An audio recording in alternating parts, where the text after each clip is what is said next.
All right, we are finally here. It is the final college basketball best bets video of the entire year. 2024, 2025. We are on hiatus, I guess, until November after this.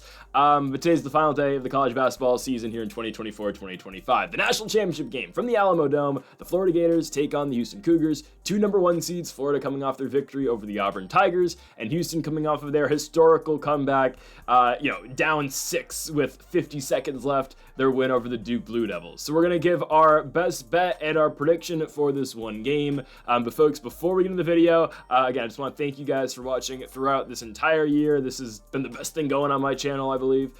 So thank you all for all the support all year long. And again, we'll be back in November for more daily college basketball best bets. But in the meanwhile, we will have our daily MLB best bets here on the channel. We do money lines, player props, and whatnot, and NRFIs over there with the MLB. And also, we are going to be finishing out our NBA predictions and best bets every single day throughout the NBA playoffs. So make sure to join us for that. Again, today's video coming out in a couple hours. And on Greedo Plays MMA, we have our UFC 314 predictions this week. Alexander Volkanovski versus Diego Lopez for the vacant featherweight championship. And in the co-main event, Patty the Batty takes on Michael Chandler. So make sure to go check that out. Link in the description down below. And later today on Greedo Plays MMA, we're going to have our PFL 2 predictions. Tyler Santos, Juliana Velasquez in the main event this weekend again for the Professional Fighters League. Go make sure to subscribe to Greedo Plays MMA as well. We are on the road to 1,000 subscribers over there, and let's go get that done.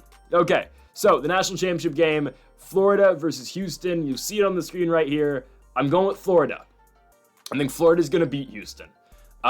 Houston was, if Duke could hit a single field goal in the final 3 minutes of that game, Houston's likely not here.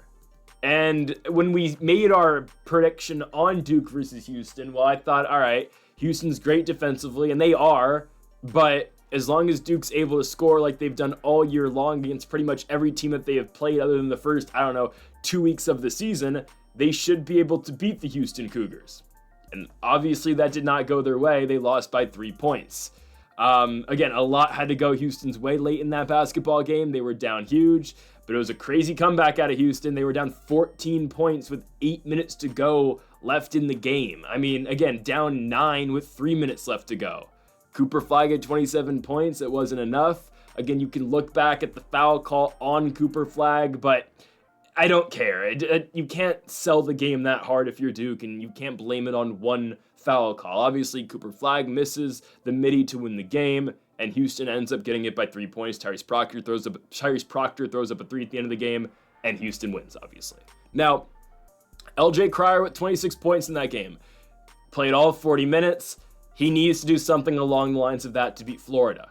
LJ Cryer, who is Houston's best player, needs to continue to step up. And that was a big talking point going into the Duke game because, hell, in the Sweet 16 over Purdue, he scored 5 points. They won the game by 2, but that just can't cut it if you're LJ Cryer again. It reminded me a lot of what happened in the regular season when they beat Texas Tech on the road. It's a really good victory for Houston. I believe they were either underdogs, that game was really close to even when they went to Texas Tech. They won it by 8 points, but that was a game LJ Cryer could not get it going from the field. He scored 5 points all game long. And really, we've only seen that a couple times all year long out of LJ Cryer. Again, the Texas Tech game is won. The UCF game on the road, they won that game again with him scoring 6 points, but another very competitive game. And then also the Purdue game. So the 3 times that really stand out all year long that this has happened, they have found ways to win every single one of those games. Hell, you can say the Arizona game in the Big 12 championship too. So the 4 games that LJ Cryer hasn't shown up, Houston has been able to win. And I wouldn't, say that, if LJ Cryer, wets the bed tonight against Florida, they're going to win. I just think that's okay. The supporting cast around him is good enough to pick him up, but obviously this team is at its best when LJ Cryer is having a big night. So what happens when LJ Cryer doesn't score right? There's Emmanuel Sharp, who had 16 points in the Final Four game against Duke on 4 for 13 shooting. There is Milos Uzan, who had 7 points in that game. Jawan Roberts, they're big with 11 points in that game. And there's Tugler as well in the starting lineup who scored 4. Off the bench, Xavier Francis is really the only notable guy off the bench. Again, though, LJ Cryer is going to play all 40 minutes. And you know where Houston excels. Yes, again, they have guys who can get to the hoop and can score, but they are a defensive-minded team. And if they can hold Duke to 67 points, they have potential to hold Florida to under 70 as well. I'm not saying they're going to do it. I'm just saying that's the type of potential that the Houston Cougars have. But at the same time, do we really think they can shut down Walter Clayton? I mean, Walter Clayton, it would take obviously a Florida loss for him to not win the most outstanding player of the tournament award, but I mean, it feels like he's a shoo-in at this point, even if they lose this game. I mean, I don't think they'd still give it to him, but the guy has played a phenomenal tournament. The only game that he didn't really excel in was the Maryland game where he scored 13 points, but in the Norfolk State game, 23 points, and I think like 18 of those came in the first half. The UConn game, 23 points. Again, the Maryland game, 13. Texas Tech game, 30, and the Auburn victory, 34. Again, Clayton goes 5 for 8 from beyond the arc, and he's the one that really leads that charge for Florida to get back into that basketball game and obviously go out and win it. I mean, this team was down 8 early in the second half. Clayton and company closes the gap, and it was a back-and-forth game down the stretch, but Florida comes back and not just wins the game, they cover the 2.5 points as well. But that's a very hard-fought victory against a very good Auburn team. Again, we spoke very highly about the likes of John I. Broome. He didn't have his best game, but Broome, Chad Baker, Mazzara and company, and Todd Pettiford as well. That's a good Auburn Tigers team, and Florida outpaced them and played very good physical defense as well. Again, Pettiford goes 0 for 4 from the three-point line in that game, 1 for 6 from the field. John I. Broome, there was nothing easy underneath for him, and yes, Broome struggled mightily at the free throw line in that game, but there was nothing coming easy at all for John I. Broome in that game, and the same can be said again about how Houston played against Malik, but I mean, a little bit different, and obviously, come on, Malik is not the big enough the presence that Broome is right now in college. I mean, Malik shot 2 shots and had 6 points, but regardless for the Duke Blue Devils. But I think Walter Clayton's got to be the story, right? I mean, look at the guys who scored. I mean, 3 guys went over double digits for Florida in their win over Auburn. Clayton scored 34. Their other really good scorer, Elijah Martin, had 17 points on 6 of 10 shooting. By the way, Walter Clayton, 5 of 8 from beyond the three-point line. Again, we mentioned it earlier, but just crazy stuff. And then Thomas Haw off the bench had 12 points.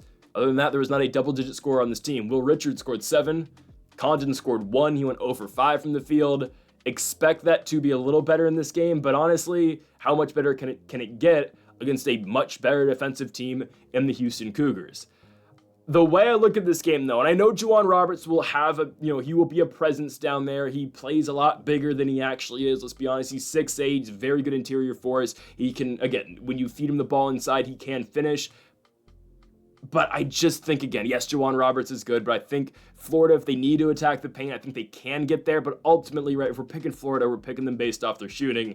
And we expect Walter Clayton to put up a very similar stat line to what he did against Auburn in the Final Four. Right? And something, again, that Clayton has repeated time in and time out in this tournament. Hell, you look at the Texas Tech game. Yeah, he goes 3 for 8 from the three-point line, but 7 for 14 from the field and got to the line 14 times. Right? UConn game, he goes 5 for 8 from the three-point line, just like he did in the Auburn game. 6 for 14 from the field, 23 points. That's what Clayton does. He's the best player in this tournament right now. He's the best shooter in this tournament. And I think Florida is right now the best team in this tournament. So that's obviously why we're picking them to win the entire thing, right? When we had our Final Four, we had Florida going over Auburn and we had Duke beating Houston, right? The Duke game didn't go our way, so we're going to side with the team that came through for us. And yes, I think Houston's really good. I think LJ Cryer is really good. I think Emmanuel Sharp and Juwan Roberts, right? I think this is a very good basketball team. I just don't think they're able to compete or at least beat Florida. I'm not going to say this game is going to be a blowout. I think it's going to go right down to the wire. And obviously, Vegas and the books reflect that, right? Florida -120 favorite. Houston coming back on the other side at +100. The spread -1.5 for the Florida Gators. So obviously, Vegas expects a very tightly contested game. I think it will be that, but I think Florida is going to win the game by 3-ish points, 3-4 points. I think it's going to go right down to the wire. I think it's going to end with free throws. But I think in the end of the game, the ball will be in Walter Clayton's hands, and it will be him sinking free throws to officially put an end to Houston's season. I think it's been a great effort this year, right? The Cougars have been phenomenal. I wanted this team to succeed last season with Jamal Shead. Again, I've talked at length about Jamal Shead in the past and really excited for what he does in the NBA with the Raptors and whatnot. Has had a decent season, right? But Houston last year gets eliminated by Duke. Houston was they were 1 last year. They lose to a 4 seed in Duke. They bounced back this year and beat Duke in the Final Four. It's been a great story. LJ Cryer has been great for this team. They have got Milos Uzan has shown up in big spots as well this season. I just don't think it's enough. I get they play a very physical brand of basketball. They are a very good defensive team, and the teams that they have limited in this tournament, right? I mean, limiting the Duke Blue Devils to 67 points is crazy. You limit Tennessee to 50. You limit Purdue to 60. Zaga scored the most points on them. That was 76. And obviously the SIU Edwardsville game, they beat them 78-40. And sure, that is a pace of play thing, because Houston does play, does play slower than some of these SEC squads, like an Auburn, like a Florida, like an Alabama. But it is telling that the defensive pressure and what Houston does to you, right? I mean, again, I think they're going to slow this game down. I don't think Houston has an 80-point night. My prediction on a final score is something, I'd go like 73-69, give or take. Yeah, I don't think that's too far of a stretch. I mean, every Houston game has kind of been in that range so far in the tournament, with the exception of the Zaga game. But I firmly believe, yeah, it's going to be a 73, 69 type score, because that's what Houston has done in every game down the stretch. I mean, you look at all their games, they haven't had a team score 90 points in them all year long. That's what they're going to do. They're going to slow the game down, and they're going to play great defensive basketball. But if there's one player and one team that's going to crack that mold, it's going to be Florida, and it's going to be Walter Clayton. So I'm taking the Gators. I think Clayton's going to hit some big threes in this game, like he's done in every single big game of this tournament so far this year, and hell, dating back to the SEC tourney as well. This team has parlayed everything into a national championship victory, right? They haven't lost since February 25th at Athens in Georgia. They win the SEC, 3 straight victories over Mizzou, Bama, Tennessee. They go through the NCAA tournament, beating Norfolk State, beating UConn, beating Maryland, beating the Texas Tech Red Raiders, beating Auburn. And then in the national championship game, I do think they get by the Houston Cougars. I think it'll be their lowest scoring game of the entire tournament, and that's actually including the SEC tournament as well, because yes, that's how good Houston is. I will give them their props.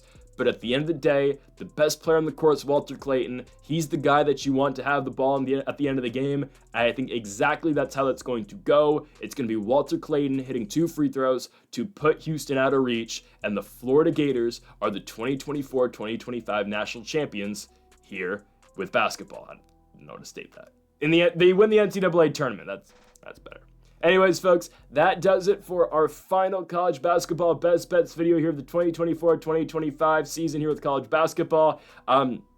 One more time, I just want to thank you guys for all the support all year long. We will be back in November for more college basketball best bets. We're going to do it every single day again for the 2025-2026 season. Again, daily MLB best bets, daily NBA best bets as well. And we are back for college football. I know we still got the summer, but in August, we are back with college football, not just hey, last year we predicted every single college football game. We're going to do the same exact thing this year. Plus, we're going to add best bets on top of that. So we're going to have multiple college football videos per week. So make sure to join us for that again starting in August. And I'll see you guys in November for the 2025-2026 college basketball season. Until then, folks, thank y'all for watching. Make sure that subscribe button down below for more. Join us for other daily content here on the channel.